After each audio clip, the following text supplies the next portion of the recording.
સંતોષી વસાહતની પાસે લગભગ 100 જેટલી ગાયો કોઈ ભરવાડની જ છે કે કોઈ વેપારીની હશે, પણ નગરપાલિકા આ ખાનાકાન કરે અને કાયમ માટે પશ્ચિમ વિસ્તાર જોડે ઓરમાયું વટર નાખવું એ ભરૂચ નગરપાલિકાએ નક્કી જ કરેલું છે।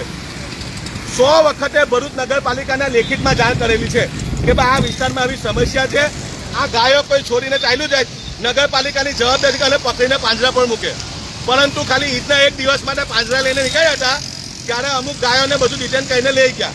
ચાલો, સુંદર કામગીરી હતી, પણ હવે શું તમારે પશ્ચિમ વિસ્તારના કોઈ નાગરિકનો જીવ લેવો છે?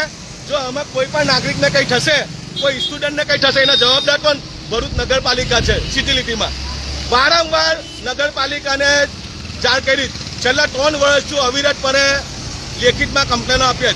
આજે તારીખ 17/6/2025 મંગળવારના રોજ 11 વાગે તમે જુઓ કે આ 200 જેટલી ગાયો, અહીંયા 100 જેટલી ગાયો છોડીને ચાલ્યું ગયું। તો શું નગરપાલિકાના દેખાતું નથી કે આ વિસ્તારમાં આટલી બધી ગાયો ખુલ્લેઆમ ફરે તેને પકડીને પાંજરા પર મેં મોકલી? એટલે નગરપાલિકા સિટીલિટીમાં આ જે કોઈ ભરવાડની ગાય હોય કે વેપારીની ગાય હોય એમને છાવરી રહેલી છે, એવો અમારો આક્ષેપ છે।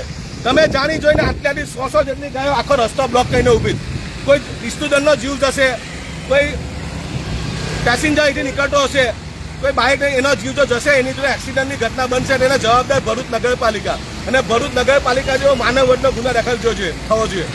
આ બાબતે ભરૂચ કલેક્ટર સાહેબે પણ અમે હસ્તક્ષેપ કરવો જોઈએ કે વારંવાર તમને 100 વખતે કમ્પ્લેન આપી, નગરપાલિકા કોઈ કાર્યવાહી નથી કરતું ને આજની ઘટના છે 17/6/2025ના મંગળવારની રોજ। એટલે તમે જોઈ શકો કે નગરપાલિકાની બેદરકારી।